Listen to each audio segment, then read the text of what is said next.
आज का टॉपिक है हमारा बेसिस ऑफ अकाउंटिंग। इसमें जो पहला टाइप होता है वो होता है cash basis of accounting. An accounting method wherein revenues are recognised when cash is received and expenses are recognised when paid.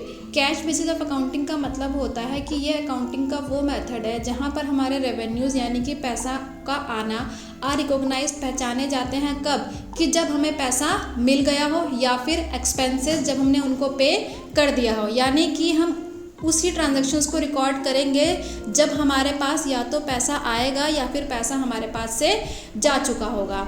जैसे कि इसमें दिख रहा है कि हम इनकम को तभी रिकॉर्ड करेंगे जब हमारे हाथ में पैसा आ चुका होगा और हम एक्सपेंसेस को भी तभी रिकॉर्ड करेंगे जब हमारे पास से पैसा जा चुका। नेक्स्ट बेसिस होता है हमारा एक्यूरेल बेसिस। एक्यूरेल बेसिस में क्या कहते हैं? Under this system of accounting revenue and expenses are recorded when they are recognised. Income is recorded as income when it is accrued, यानी कि when transactions take place irrespective of fact whether cash is received or not. Similarly, expenses are recorded when they are incurred or become due and not when the cash is paid for them. Accrual basis cash basis का just opposite होता है। Cash basis के अंदर हमने ये पढ़ा अभी कि हम सिर्फ उन्हीं ट्रांजेक्शन्स को रिकॉर्ड करते हैं जहाँ पर हमारे पास पैसा या तो रिसीव हो गया हो या फिर पैसा हमारे पास से चला गया हो। लेकिन एक्यूरेल बेसिस ये बोलता है कि आप किसी भी ट्रांजैक्शन को तभी रिकॉर्ड करेंगे जब वो ट्रांजैक्शन हो चुकी होगी। हम पैसों का आना या पैसों के जाने का वेट नहीं करते। एग्जाम्पल के लिए कि सपोज़ करो कि हमने जो है सैलरी मिलनी थी, सैलरी के लिए हमने काम तो कर दिया है लेकिन अभी सैलरी का जो है आना किसी वजह से